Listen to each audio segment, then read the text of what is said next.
Hello everyone, welcome to my channel. आज की पाठ्य योजना का टॉपिक है ग्रामीण जीवन।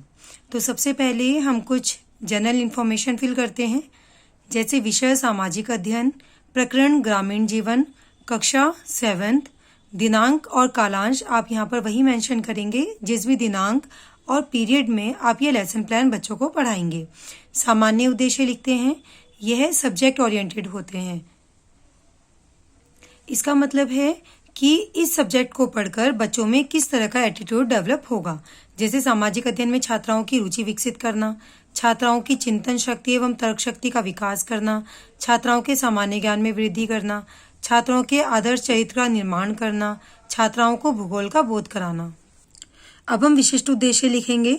विशिष्ट उद्देश्य हमारे टॉपिक ओरिएंटेड होते हैं। इसका अर्थ है कि जो भी हमारा टॉपिक है उसको पढ़कर बच्चों में किस तरह का विकास होगा। जैसे ज्ञानात्मक उद्देश्य, छात्राएं ग्रामीण जीवन के विषय में बोध कर सकेंगी। भावात्मक उद्देश्य, छात्राएं ग्रामीण जीवन के विषय में रुचि विकसित कर सकेंगी। क्रियात्मक उद्देश्य, छात्राएं ग्रामीण जीवन के विषय में चित्र प्रस्तुत कर सकेंगी। अब हम सहायक सामग्री लिखते हैं। यह वह मटेरियल होते हैं जो भी हम अपना लेसन प्लान पढ़ाते समय बच्चों के सामने उपयोग में लाते हैं, जैसे शामपट, चौक, डस्टर, चित्र चार्ट आदि। अब हम पूर्व ज्ञान लिखेंगे। छात्राएं ग्रामीण जीवन के विषय में सामान्य जानकारी रखती हैं। अब हम प्रस्तावना प्रश्न लिखेंगे। यह वे प्रश्न होते हैं जो हमारे लेसन प्लान को और भी ज़्यादा इंटरेस्टिंग बनाते हैं। इसके लिए हमें एक टेबल बनानी होती है जिसमें क्रम संख्या, छात्र अध्यापिका प्रश्न और छात्रा क्रिया इस तरह से मेंशन करते हैं। और यह प्रश्न इस तरह से बनाए जाते हैं जो हमारे पहले प्रश्न का आंसर आता है, हमारा दूसरा प्रश्न भी उसी से संबंधित होता है। जैसे विश्व में जनसंख्या की दृष्टि से पहला स्थान कौन से देश का है, तो बच्चे आंसर करेंगे चीन का। चीन के बाद दूसरा स्थान किसका है, तो बच्चे आंसर करेंगे भारत का। 2001 तक भारत की जनसंख्या कितनी थी, तो बच्चे आंसर करेंगे 102.75 करोड़।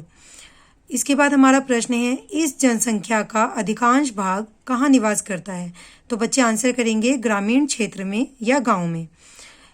अब हमारा प्रश्न आता है, ग्रामीण जीवन के बारे में आप क्या जानते हैं, तो हो सकता है कुछ बच्चे इसका आंसर दें और हो सकता है कि कुछ बच्चे इसका आंसर ना दे पाएं, तो हम यहाँ पर लिखेंगे संभावित उत्तर।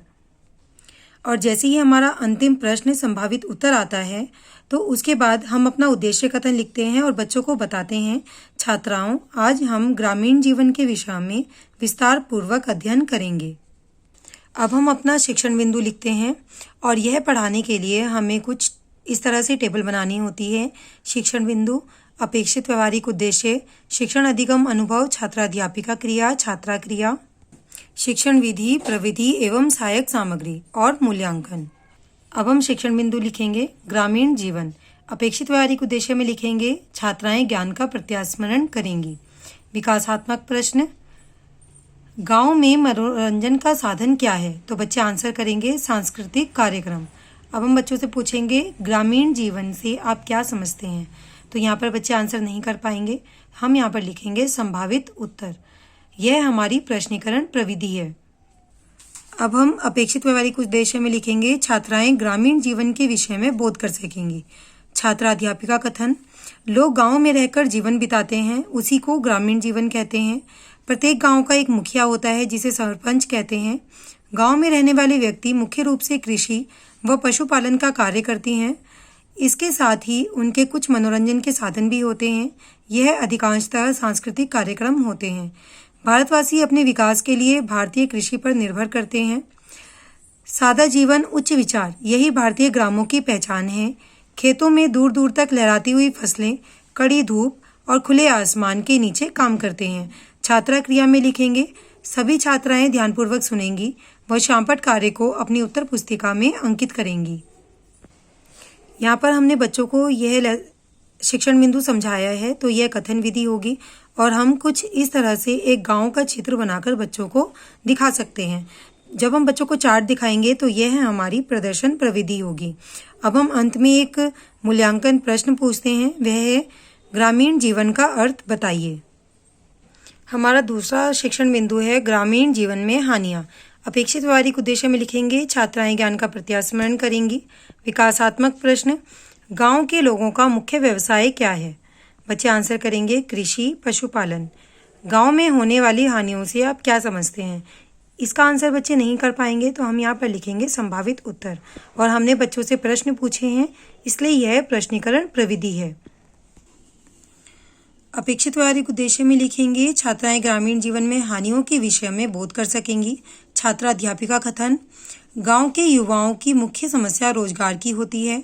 गांव में जागरूकता का अभाव होता है, इसी कारण यहाँ शिक्षा का विकास नहीं हो पाता।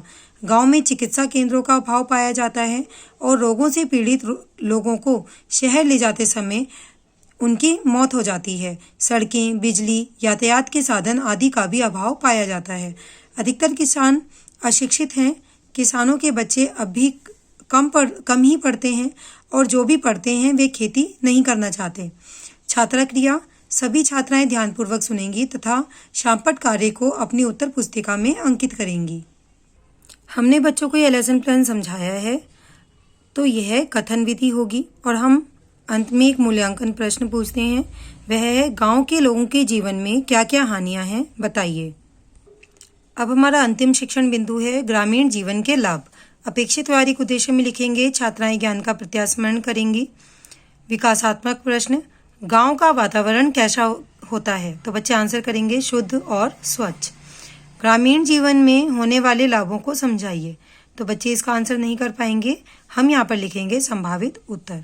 और यहाँ पर हमने बच्चों से प्रश्न पूछे हैं, तो यह प्रश्नीकरण प्रविधि होगी।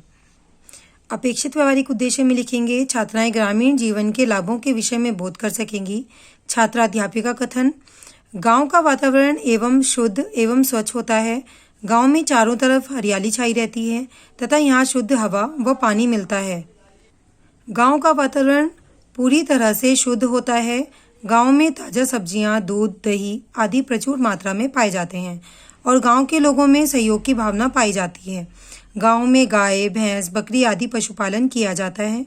जितनी साफ और निर्मल वायु हमें गांव में मिलती है, शहरों में चिमनियों में उठते धुएं और मनुष्यों की भीड़भाड़ में उनकी कल्पना तक नहीं की जा सकती। छात्रा क्रिया में लिखेंगे सभी छात्राएं ध्यानपूर्वक सुनेंगी तथा शामपट कार्य को अपनी उत्तर पुस्तिका में अंकित करेंगी। यहाँ पर हमने बच्चों को यह शिक्षण बिंदु समझाया है, तो यहाँ पर हम लिखेंगे कथन विधि। और हम अंत में एक मूल्यांकन प्रश्न पूछते हैं बच्चों से, तो यह है गांव में होने वाले लाभों के विषय में बताइए। अब हम बच्चों से पुनरावृत्ति प्रश्न पूछते हैं। यह रिक्त स्थान सही, गलत, बहुविकल्पीय हो सकते हैं। हमारा प्रश्न है गांव का वातावरण डैश होता है। हमने बच्चों को यह पढ़ाया है अपने पाठ्य योजना में, तो बच्चे इसका आंसर आसानी से दे देंगे। गांव की अधिकांश जनता डैश में निवास करती है। हमने यह प्रश्न का उत्तर भी अपने शिक्षण बिंदु में समझाया है, तो बच्चे इसका आंसर भी आसानी से दे देंगे। गांव में डैश की समस्या होती है। कृषि करने वाला डैश कहलाता है। अब हम शामपट कार्य दिखाते हैं और इसके लिए हमें अपने लेसन प्लान में कुछ इस तरह से एक ब्लैक चार्ट लगाना होता है और इस पर हम बिल्कुल वैसी ही एंट्री करते हैं जैसे कि हम अपने ब्लैक बोर्ड पर करते हैं। विषय सामाजिक अध्ययन, प्रकरण ग्रामीण जीवन, कक्षा 7, दिनांक और कालांश आप अपने अनुसार मेंशन करेंगे। ग्रामीण जीवन, लोग गांव में रहकर जीवन बिताते हैं, उसे ग्रामीण जीवन कहते हैं। ग्रामीण जीवन की हानियां, रोजगार की समस्या, जागरूकता का अभाव। ग्रामीण जीवन के लाभ, स्वच्छ वातावरण, सहयोग की भावना। अब हम बच्चों को होमवर्क देते हैं। इसके लिए हम गृह कार्य में कुछ प्रश्न देते हैं बच्चों को। वह हैं ग्रामीण जीवन के विषय में लिखिए और दूसरा प्रश्न है ग्रामीण जीवन में लाभों के विषय में बताइए। उसके बाद हम संदर्भ पुस्तिका लिखते हैं। NCERT द्वारा अनुमोदित कक्षा 7 की सामाजिक अध्ययन की पाठ्यपुस्तक। अगर आपको वीडियो अच्छी लगी हो तो प्लीज़ वीडियो को लाइक करें, शेयर करें और मेरे चैनल को सब्सक्राइब करें। Thank you.